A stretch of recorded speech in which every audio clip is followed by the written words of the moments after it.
Hello everyone, Leifrid here.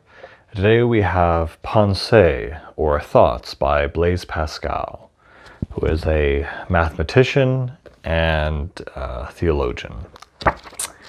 So Pensées is seriously just a collection of his thoughts. It's roughly 200 pages long, and they're done in this interesting style where they're kind of numbered. Each thought is numbered. And there's about 900 of them. Some of them are a line, some of them are, a couple sentences, and some of them are a whole section of pages.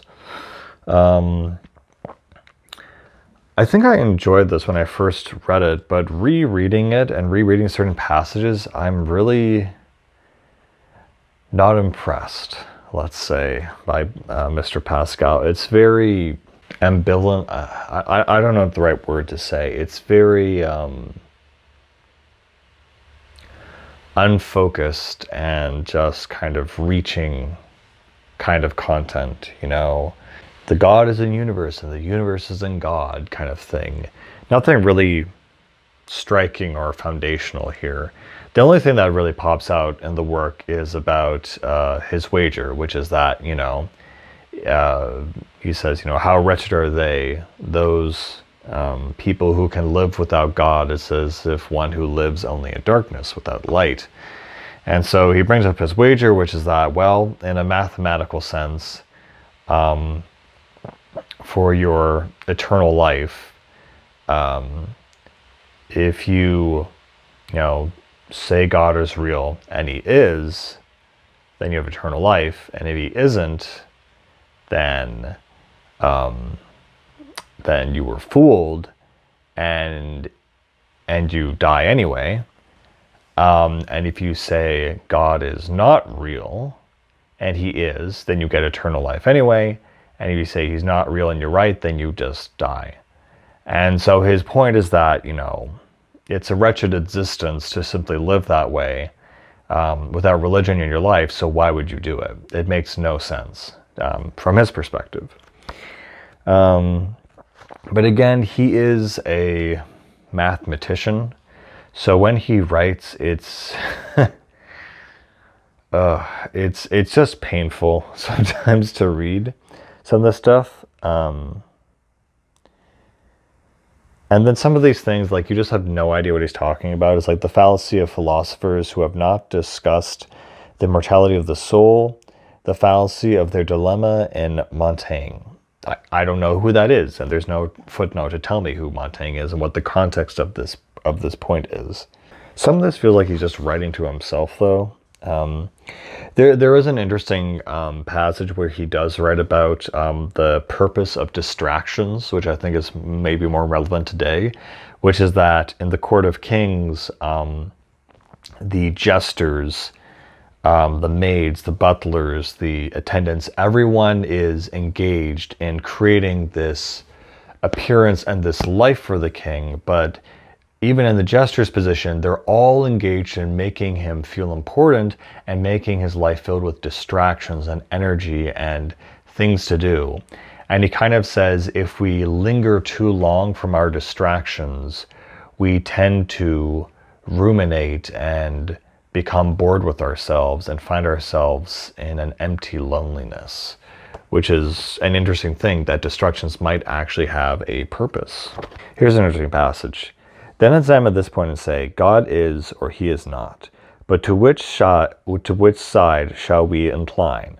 Reason can decide nothing here. There is an infinite chaos which separates us. A game is being played at the extremity of this infinite distance where heads or tails will turn up. What will you wager? According to reason, you can do neither one thing nor the other.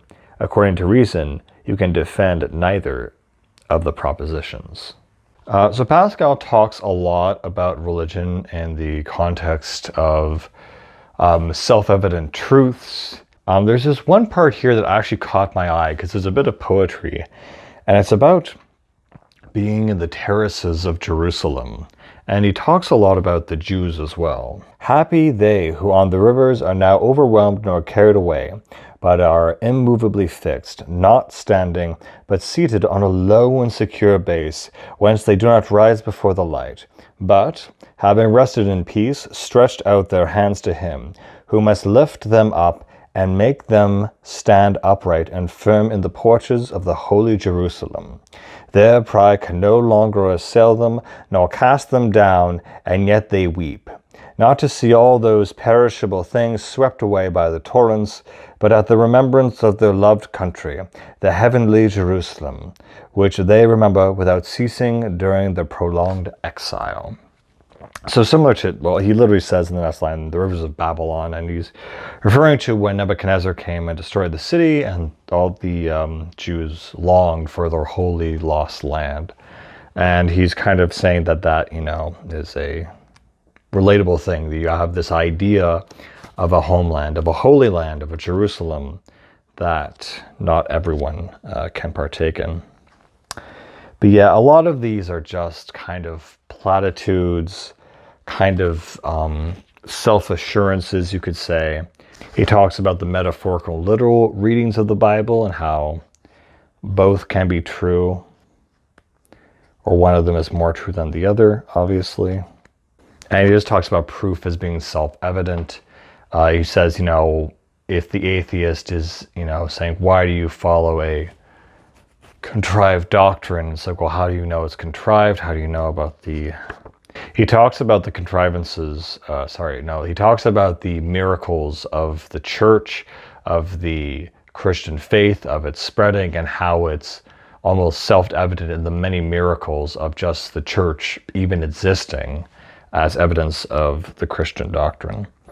But yeah, he just kind of has a lot of self-evident arguments and his wager, but a lot of it is not really revolutionary or interesting. If you're already a Christian, you're kind of like, yeah, I know all this stuff already. His wager is kind of whatever, but this is probably one of the few books on this channel that I'm just not going to recommend, just because it's very whatever. It's whatever. If someone has read Ponce and been like, oh, you need to read this, it'll change your life, they are lying. It's nothing special. It's a French guy. Don't worry about it. But yeah, Pascal, he's a cool guy. He did invent a lot of stuff. He was a mathematician, and he did believe in God, and that helped him through his work.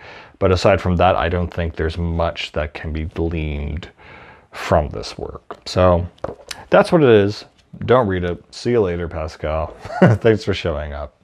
Anyway, as always, guys, thanks for watching, and always keep reading.